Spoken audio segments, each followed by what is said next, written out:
the oracle of the word of the Lord concerning Israel. Thus declares the Lord, who stretched out the heavens and founded the earth, and formed the spirit of man within him. Behold, I am about to make Jerusalem a cup of staggering to all the surrounding peoples. The siege of Jerusalem will also be against Judah. On that day I will make Jerusalem a heavy stone for all the peoples. All who lift it will surely hurt themselves, and all the nations of the earth will gather against it. On that day, declares the Lord, I will strike every horse with panic, and its rider with madness.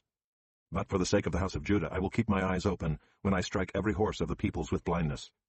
Then the clans of Judah shall say to themselves, The inhabitants of Jerusalem have strength, through the Lord of hosts their God. On that day I will make the clans of Judah like a blazing pot in the midst of wood, like a flaming torch among sheaves. And they shall devour to the right and to the left all the surrounding peoples, while Jerusalem shall again be inhabited in its place in Jerusalem. And the Lord will give salvation to the tents of Judah first, that the glory of the house of David and the glory of the inhabitants of Jerusalem may not surpass that of Judah.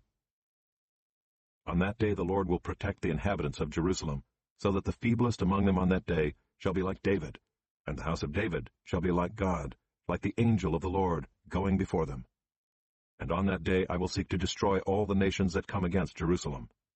And I will pour out on the house of David and the inhabitants of Jerusalem a spirit of grace and pleas for mercy, so that when they look on me, on him whom they have pierced, they shall mourn for him, as one mourns for an only child, and weep bitterly over him, as one weeps over a firstborn. On that day the mourning in Jerusalem will be as great as the mourning for Hadad-rimmon in the plain of Megiddo. The land shall mourn, each family by itself, the family of the house of David by itself, and their wives by themselves, the family of the house of Nathan by itself, and their wives by themselves, the family of the house of Levi by itself, and their wives by themselves, the family of the Shimeites by itself, and their wives by themselves, and all the families that are left, each by itself, and their wives by themselves.